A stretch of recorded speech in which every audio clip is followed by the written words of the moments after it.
बिस्मिल्लाहिर्रहमानिर्रहीम। अस्सलाम वालेकुम नाज़रीन, मैं हूँ इलिशा शहजाद और आप देख रहे हैं मेरा ऑफिशियल यूट्यूब चैनल।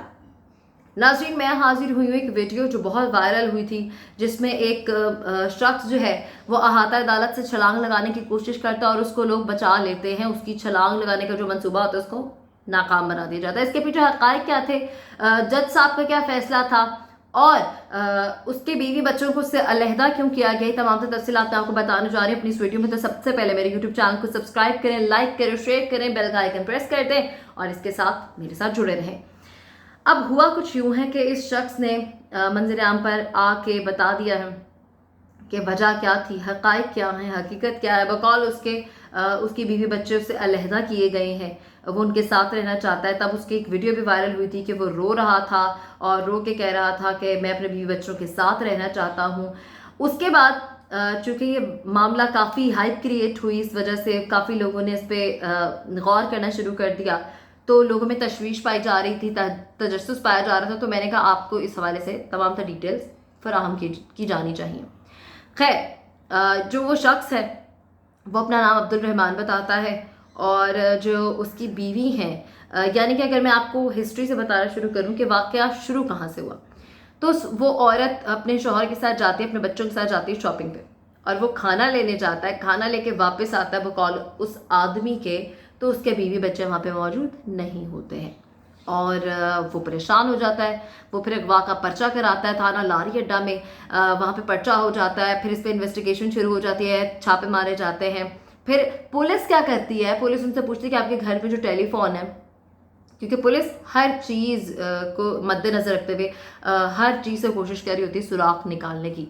तो उन्होंने घर में जो फ़ोन रखा हुआ था या PTCL या कुछ भी था, उसकी डिटेल्स निकलवाई। डिटेल्स में जो लास्ट कॉल रिकॉर्ड बताया जाता था वो वही था और उस कॉल रिकॉर्ड की बिना पर उस औरत की उस नंबर को ट्रेस किया गया, उस शख्स को ट्रेस किया गया और एक जगह छापा मारा गया जहां उसकी जो वो बीवी है वो बरहना हालत में पाई जाती है और उसके दोनों बच्चे उस वक्त जाग रहे होते हैं, यानी कि देख रहे होते हैं। और जिस तरह वो शख्स ये चीज़ें बता रहा था, ये अल्फाज सुनने के बाद मैं खुद मेरा दिल बुरा हो गया। और उस शख्स का ये भी बताना है कि उसकी बीवी का एक मैरिटल अफेयर चल रहा था और वो नहीं जानता था। उसको लगा उसकी बीवी अगवा हो गई है, इसलिए उसने पर्चा करा दिया।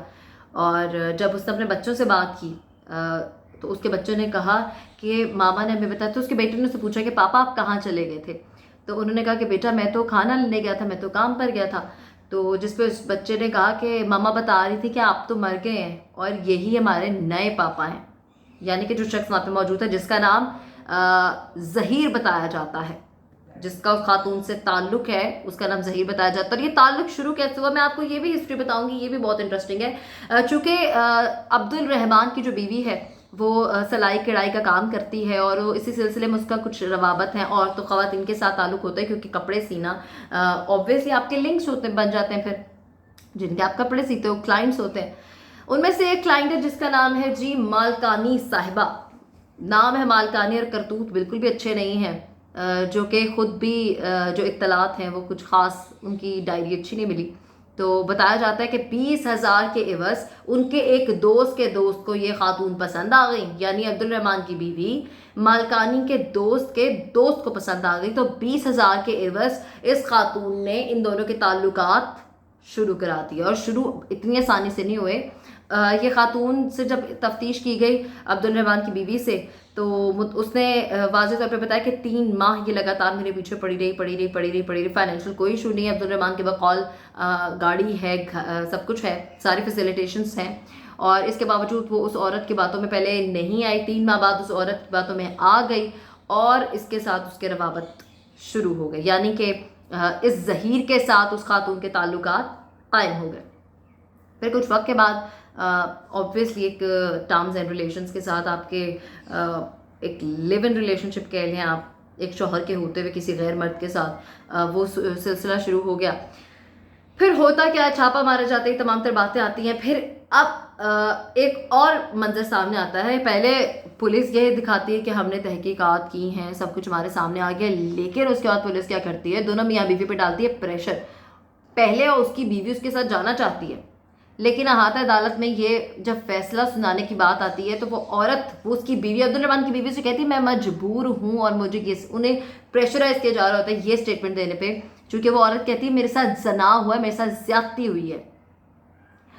तो इस हवाले से पुलिस उन पर प्रेशर डालती है कि अगर तुमने ये सब कुछ कहा तो तुम्हारा मेडिकल होगा, फिर डॉक्टर तुम्हारे साथ इस तरह करेंगे, तुम्हें इस तरह हाथ लगाएंगे, ये होगा वो होगा। तो वो खातून, उस पर प्रेशर डाला जाता है कि ये स्टेटमेंट चेंज कर दो। वो खैर वो स्टेटमेंट चेंज कर देती है।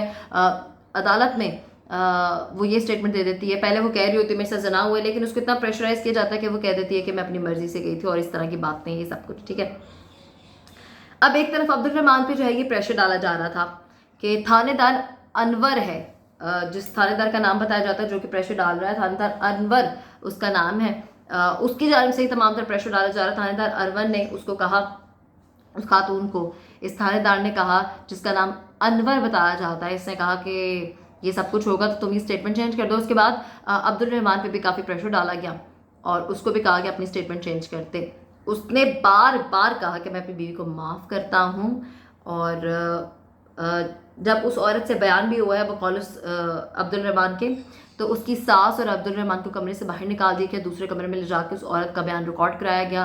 अब प्रेशर में करवाया गया, क्या लिखवाया गया वो कहता है मुझे बिल्कुल नहीं पता। और एंड पर जब उस खातून ने अदालत में ये कह दिया कि मैं अपनी मर्जी से गई थी या मैं नहीं रहना चाहती इस इंसान के साथ, यानी अब्दुल रहमान के साथ, तो उसको ज़हीर की खाला के साथ भेज दिया जाके, जो कि मुझे भी एक मौक़िफ़ ठीक लगा। अब्दुल रहमान ने कहा अगर वो मेरे साथ नहीं जाना चाहती थी उसको दारुल अमान भेज देते, उसकी माँ के घर भेज देते, वहाँ क्यों नहीं भेज रहा? यानी कि अब वो फिर जना करेगी उसके साथ जना बिल जबर, या उसकी मर्जी से जना होगा, मेरे बच्चे उसके साथ, उन पर क्या असर पड़ेगा? मैं सिर्फ अपनी बेटी की खातिर उसको माफ़ करने के लिए तैयार बैठा हूँ। मतलब मैं उस शख्स की बेबसी का आलम देख रही थी कि क्या कहे इंसान। प्रेशर डाल के कानून जब अदालत में पेश किए जाते हैं, स्टेटमेंट चेंज करवा दी जाती हैं, बिकाऊ हो जाते हैं, और फिर स्टेटमेंट चेंज करने के बाद इस तरह के फैसले आ जाना और एक इंसान की इस तरह की कोशिश करना खुदकुशी की, इस पे मैं क्या ही अल्फाज इस्तेमाल करूँ। खैर इस हवाले से आगे आपको मैं ये भी बताते चलूँ कि अब जो है इसकी पैरवी नहीं की जा रही, और इस केस की पैरवी चूँकि फैसला आने के बाद केस बंद कर दिया गया है, और केस के हवाले से कोई भी जो है, पहले चूँकि जो वो ज़हीर हवालात में बंद था उससे भी तफ्तीश की गई है, और उसके साथ लड़की औरत भी वहीं से बरामद हुई, बच्चे भी वहीं से बरामद हुए, और उसी ज़हीर की खाला के घर जो है उस औरत को भेज दिया गया, उनके साथ भेज दिया गया अदालत के फैसले के मुताबिक। मुझे समझ नहीं आई फैसले की, अगर वो औरत नहीं भी रहना चाहती थी तो दारुल अमान भेज देते। ज़हीर का क्या ताल्लुक है सबसे? ज़हीर कौन लगता है उसका? निकाह में वो किसी शख्स के है, भेंट किसी के साथ दी है। मतलब मुझे समझ नहीं आ रही कि ऐसा क्यों खाला के घर, उसकी खाला के घर भेजने के बजाय लड़की की खाला के घर भेज देते, उसकी माँ के घर भेज देते, दारुल अमान में भेज देते। यही मौक़िफ़ है अब्दुल रहमान का भी। मज़ीद उसकी जानिब से आखिर में मैं यही बताना चाहूँगी कि उसने कहा है कि वो इस केस को रीओपन कराना चाहता है, इस पर तमाम तफ्तीश दोबारा कराना चाहता है। जो थानेदार अनवर है उसके हवाले से वो इस चीज़ों को रीओपन कराना चाहता है कि ऐसा क्यों किया गया है, और वो किसी के निकाह में रहते हुए किसी गैर आदमी की खाला के घर क्यों भेजी गई है, और हक़ाइक़ क्या है वक्तन फ़वक्तन मज़ीद जो है वो सामने आ जाएंगे। और उसकी जानिब से यही कहा गया कि तमाम कानूनी कार्रवाई को दोबारा से उसका आगाज़ किया जाए और उसको इंसाफ दिया जाए। ये थी तमाम तर हकीकत, और इसमें क्या सच है क्या झूठ है, अगर दूसरी पार्टी का अगर मौक़िफ़ सामने आएगा तो ये क्लियर हो जाएगा। ये थी इन्फॉर्मेशन, और इस हवाले से मज़ीद कोई इन्फॉर्मेशन आएगी तो मैं आप तक ज़रूर पहुंचाऊंगी। और उम्मीद करते हैं कि अगर अब्दुल रहमान अपने मौक़िफ़ पे बिल्कुल ठीक है और सच्चे हैं तो अल्लाह करे उसको इंसाफ मिले। अपनी दुआ में मुझे भी याद रखिएगा। अल्लाह ने के बाद।